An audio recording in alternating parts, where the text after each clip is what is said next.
Hello everyone, welcome back to my YouTube channel. आज जो topic हम स्टार्ट करने जा रहे हैं that is chronic pancreatitis.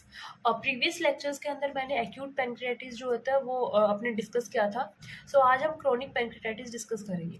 Chronic pancreatitis is inflammation of pancreas. Pancreas का इन्फ्लामेशन होता है जो कि बहुत ही लंबे समय से चल रहा है, that is chronic pancreatitis. Okay, so definition is chronic pancreatitis is an progressive means बहुत लंबे समय से ये चीज चल रही है। ओके, साथ में ये इरिवर्सिबल होता है। एक बार अगर डैमेज स्टार्ट हो गया पैंक्रियाटाइटिस के अंदर, अगर क्रॉनिक इन्फ्लेमेशन स्टार्ट हो गया, अगर इस स्टेज तक वो पहुंच जाता है क्रॉनिक पैंक्रियाटाइटिस के स्टेज तक, सो वापस वो रिवर्सिबल होना इज नॉट पॉसिबल। ओके, ये एक प्रोग्रेसिव होता है, साथ में ये इरिवर्सिबल होता है, वापस रिवर्ट बैक नहीं हो सकता। अभी इन्फ्लामेटरी डिजीज होती है पैनक्रियास की, पैनक्रियास का इन्फ्लामेशन होता है। ठीक है, करेक्टराइज्ड बाय, इसके अंदर क्या देखने को मिलता है कि परमानेंट स्ट्रक्चरल डैमेज देखने को मिलता है।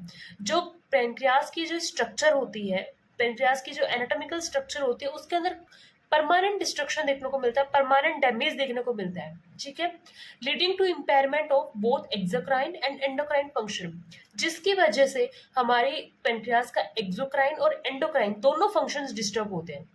एंडोक्राइन मीन्स इंसुलिन, ग्लूकागोन, इन हार्मोन्स का सिक्रेशन करना, और एक्सोक्राइन जैसे कि पेनिट्रेटिक जूसेस का सिक्रेशन करना, कुछ एंजाइम्स का सिक्रेशन करना। ओके, मैं वापस रिपीट करती हूँ कि क्रॉनिक पैनक्रियाटाइटिस जो होती है एक प्रोग्रेसिव, बहुत लंबे समय से चलने वाली और इरिवर्सिबल, वापस रिवर्ट बैक नहीं होने वाली एक इन्फ्लामेटरी डिजीज होती है पैनक्रियास की, जिसके अंदर परमानेंट स्ट्रक्चरल डैमेज देखने को मिलता है, और इसकी वजह से एक्सोक्राइन और एंडोक्राइन दोनों फंक्शंस जो होते हैं वो डिस्टर्ब हो जाते हैं पैनक्रियास के। Okay, so this is definition of chronic pancreatitis. अब अगर हम बात करते हैं इटियोलॉजी मीन्स कॉजेज की, तो इसके लिए क्या कॉजेज हो सकते हैं। जैसे हमने एक्यूट पैनक्रियाटिस के अंदर पढ़ा था कि वहाँ पे जो है कॉलीलिथियोसिस और अल्कोहलिज्म एक बहुत ही मेन कॉज के अंदर आया था, सबसे इंपॉर्टेंट कॉजेज थे। उसी तरीके से क्रॉनिक पैंक्रियाटाइटिस के लिए भी क्रोनिक अल्कोहलिज्म जो है बहुत इंपॉर्टेंट होता है। और पर्सन जो होता है, पेशेंट जो होगा, वो क्रोनिक अल्कोहलिक के साथ साथ वो बहुत ज़्यादा प्रोटीन रिच डाइट लेता होगा। मीन्स वो अल्कोहल तो ले ही रहा बहुत लंबे समय से, बट साथ में उसके डाइट के अंदर प्रोटीन की मात्रा भी बहुत ज़्यादा होती है। अब आप सोच रहे होंगे कि प्रोटीन की मात्रा से क्या फ़र्क पड़ेगा अगर वो क्रोनिक अल्कोहलिज्म के अंदर। प्रोटीन जो होता है ये क्या करता है, जो पैनक्रियाटिक जूसेस बनते हैं, पैनक्रियास से जो पैनक्रियाटिक जूसेस बनते हैं, जैसे हमने प्रीवियस में अपने स्ट्रक्चर में हमने डिस्कस किया था। फॉर एग्जांपल, अगर ये पैनक्रियास है, इसके अंदर ये डक्ट्स है, ठीक है, ये छोटे छोटे डक्ट्स निकल रही है। फॉर एग्जांपल, अगर यहाँ पे पैनक्रियाटिक जूस बन रहा है, अगर इस पैनक्रियाटिक, यह भी पैनक्रियाटिक जूस इन डक्ट से होता हुआ और फिर बाहर जाता है, ठीक है, बट अगर ये पैनक्रियाटिक जूस बहुत ही ज़्यादा गाढ़ा हो जाता है, बहुत ही विस्कस हो जाए, बहुत गाढ़ा हो जाए, तो ये क्या करेगा, ये यहीं पे ब्लॉकेज कॉज कर देगा, यहीं पे रह जाएगा, ब्लॉक कर देगा, यहाँ की जो पैनक्रियाटिक डक्ट्स है उनको ब्लॉक कर देता है। ठीक है, ये एक मेन रीजन होता है कि chronic alcoholism with protein rich diet से पेशेंट को क्रोनिक पैनक्रियाटाइटिस हो सकता है। ठीक है, अब second one is biliary tract disease.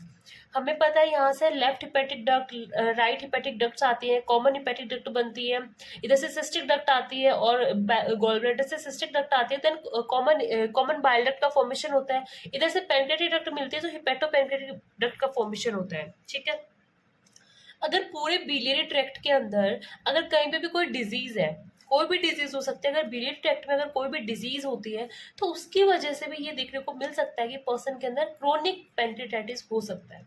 ठीक है, third one is familial heredity, कि आपकी फैमिली के अंदर ही, आपके जीन्स के अंदर ये चलता आ रहा है, आपके हेरिडिटी में ये चलता आ रहा है कि आपके दादा वगैरह को भी था, फिर पापा वगैरह को भी था, बहुत बहुत ज़्यादा चांसेस होते हैं कि उनके आगे वाली जनरेशन के अंदर भी ये चीज़ देखने को मिल सकती है। ठीक है, then the fourth one is auto immune pancreatitis. देखो, ऑटो इम्यून पैनक्रियाटिस मतलब क्या हुआ कि मान लो खुद की ऑटो इम्यून में क्या होता है, जो खुद की बॉडी की सेल्स होती है, अपनी जो इम्यून सेल्स होती है, वो ही अपनी खुद की बॉडी की सेल्स को एज ए दुश्मन मानने लग जाती है, एज ए एनिमी। ठीक है, अब वो अपनी बॉडी को, सेल को ही एज ए एनिमी मान के उन पे ही अटैक करती है, उनको ही मारने की कोशिश करती है।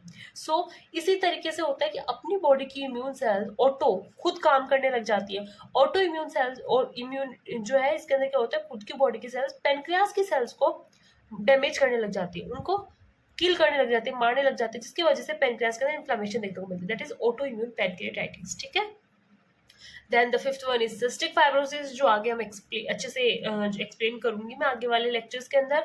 एंड देन इडियोपैथिक रीजंस भी हो सकते हैं जिनका कोई रीजन नहीं है, कोई वो है कि कोई बिना किसी रीजन के। फॉर एग्जांपल जैसे जो कंट्रीज डेवलप कर रही हैं फिलहाल, नॉट डेवलप्ड कंट्रीज नहीं, जो डेवलपिंग कंट्रीज है, जिनका डेवलपमेंट चल रहा है, उन कंट्रीज के अंदर ये चीज देखने को मिली है कि वहां पे ट्रॉपिकल पेनक्रियाटाइटिस बहुत ही कॉमनली देखने को मिलता है। सो इसका कोई रीजन नहीं है, बट ये चीज है इडियोपैथिक, अननोन रीजन। ठीक है। अब हम थर्ड वाला डिस्कशन करते हैं, दैट इज पैथोफिजियोलॉजी। हमने डेफिनेशन डिस्कस कर ली, हमने इटियोलॉजी डिस्कस कर ली, अब हम पैथोफिजियोलॉजी की बात करते हैं। ठीक है। सो पैथोफिजियोलॉजी के अंदर जैसे कि हमने हमारा जो फर्स्ट इटियोलॉजी है उसमें हमने डिस्कस किया था कि अल्कोहल, पर्सन क्रॉनिक अल्कोहलिज्म है और साथ में वो प्रोटीन रिच डाइट ले रहे हैं। सो देखो, अगर अल्कोहल है, ठीक है, अल्कोहल के साथ अगर पर्सन प्रोटीन रिच डाइट अगर लेता है, सो उसकी वजह से हमने जैसे यहाँ पे डिस्कस किया कि उसकी वजह से क्या हो जाता है, हमारा जो पैनक्रियाटिक जूस है वो बहुत ही ज़्यादा गाढ़ा हो जाएगा। ठीक है। अब पैनक्रियाटिक जूस गाढ़ा होने की वजह से क्या बनेंगे, प्रोटीन के प्लग्स बन जाएंगे, गोल गोल गोल गोल गोल छोटे छोटे प्रोटीन के प्लग्स बन जाएंगे। ठीक है। अब ये प्रोटीन के प्लग्स जो है यहाँ पे क्या कर देंगे, ऑब्स्ट्रक्शन कॉज कर देंगे, इनको छोटे छोटे डक्ट्स को ऑब्स्ट्रक्ट कर देंगे। ठीक है। इनमें मतलब रुकावट पैदा करेंगे यहाँ पे। ठीक है। ये हो गया एक, तो ये बात है। दूसरी बात क्या कर सकता है कि अल्कोहल जो होती है ना, ये लिथोस्टेटिन के प्रोडक्शन को कम कर देता है।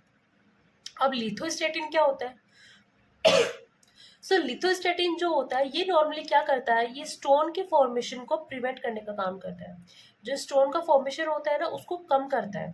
बट अगर इस लिथोस्टेटिन का ही प्रोडक्शन कम हो गया, मतलब स्टोन का फॉर्मेशन होगा, ठीक है, उनको स्टोन को रोकने वाला जो था वो तो चला गया, अब क्या होगा, वो तो अपनी मनमानी करेंगे। सो इसीलिए लिथोस्टेटिन अगर अब कम हो गया तो स्टोन का फॉर्मेशन होगा, means calcification.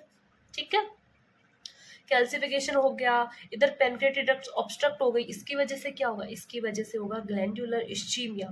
Ischaemia means blood का फ्लो जो है वो कम हो जाएगा, उस पार्ट को मिलने वाला जो ब्लड है वो क्या होता है, कम हो जाएगा। अब जैसे यहाँ पे है, यहाँ पे ऑब्स्ट्रक्शन हो गया, तो ये इधर वाली जो एक्टिनर सेल है वो तो एट्रोफी होने लग जाएगी ना, उसको तो ब्लड ही नहीं मिल पाएगा।